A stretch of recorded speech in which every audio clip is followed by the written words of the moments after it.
주일 시사로 문화력을 높여주는 청소년 시사 문화력입니다. 세계 최다 핵무기 보유국인 미국과 러시아 간 유일한 핵 군축 협정인 신전략 무기 감축 조약이 연장되지 못하고 5일 결국 종료되었습니다. 미국과 러시아의 전략 핵무기 수를 제한해온 마지막 남은 조약이 사라지면서 핵무기 보유국 간 국비 경쟁이 과열되고 긴장이 고조될 가능성이 우려됩니다. 미국 트럼프 행정부는 조약 만료 시점인 미일 동부 시간 4일 자정까지 러시아가 제안한 뉴스타트 1년 연장을 수용한다는 입장을 밝히지 않았습니다. 뉴스타트는 1969년 미국과 당시 소련이 시작한 핵 군축 협상의 첫 결과물인 1972년 전략무기 제한 협정 1위 타결된 이후 명맥을 이어 마지막 핵 군축 조약입니다. 뉴스타트는 원래 기간이 10년이었으나 양국이 5년 연장해 2026년 2월 4일까지만 효력이 발생하게 되어 있습니다. 뉴스타트는 미국과 러시아가 각각 실전 배치한 무기에 탑재할 수 있는 핵탄두를 1,550개로 제한해 놓도록 했습니다. 뉴스타트는 러시아가 2022년 2월 우크라이나를 침공한 이후 양국 간 불신이 커지면서 수년간 불안정한 상태였습니다. 블라디미르 푸틴 러시아 대통령은 2023년 우크라이나 전쟁 책임이 서방에 있다고 주장하며 뉴스타트 참여 중단을 선언했고, 이에 당시 미국 바이든 행정부도 정보 공유와 핵시설 사찰 허용 등을 중단하며 마땅했습니다.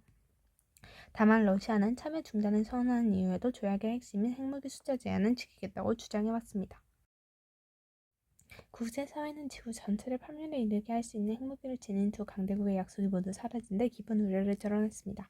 안토니오 구테흐스 유엔 사무총장은 성명에서 뉴스타트 조약 만료는 국제 평화와 안보에 있어 중대한 순간이라고 규정한 뒤 반세기 넘게 지나 처음으로 우리는 러시아와 미국의 전략 핵무기에 대한 어떠한 구속력 있는 제한도 없는 세계에 증명하게 됐다며 후속 조치 합의를 촉구했습니다. 미국은 러시아가 핵탄두 숫자에 대한 검증을 허용하지 않아 준수 여부를 확인할 수 없다는 입장이면서도 작년 1월 의회에서 제출한 연례 보고서에서 러시아의 조약 위반이 현재로서 미국의 국가안보 이익을 위협하지는 않는다고 판단했습니다. 이러한 가운데 푸틴 대통령은 작년 9월 조약 만료 이후에도 1년간 핵무기 숫자 제한을 준수하겠다며 미국에도 상향 조치를 제안했습니다. 그러나 트럼프 대통령은 뉴스타트 만료 이후 아예 새로운 핵 군축 합의를 추진하겠다는 입장을 시사해왔습니다.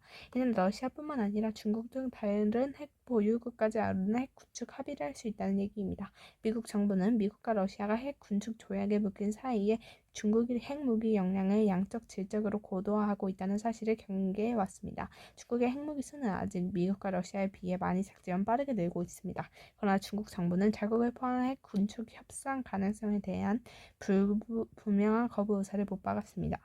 러시아는 핵 군축 대화를 확대하면 미국의 동맹인 영국과 프랑스도 참여해야 한다는 입장입니다. 이번 주 한자는 살활과 효도요입니다. 지금까지 청소년 시사 모델이었습니다.